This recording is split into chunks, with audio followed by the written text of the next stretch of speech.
Kakamrat sağlamlarla toplantılar. Devam ederler şoklar. Şeyler şahit. Nefesada ehliğinin ümkünü çeker.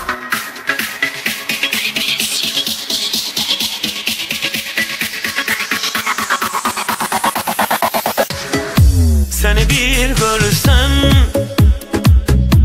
diyeceğim var. Geçmiş zamanlar, uzanır zaman.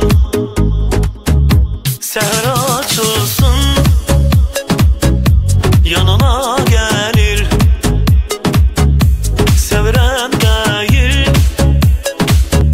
etiraf edin. Gelişinle ömrümü kalbime yazı getirdin. Yüreğimle aşkıma yol açır, ruhuma derdin.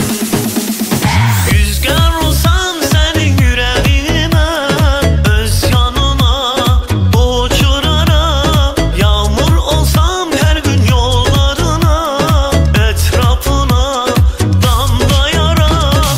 Rüzgar olsam senin yüreğime, öz yanına uçurarım. Yağmur olsam her gün yollarına, etrafına damlayarak.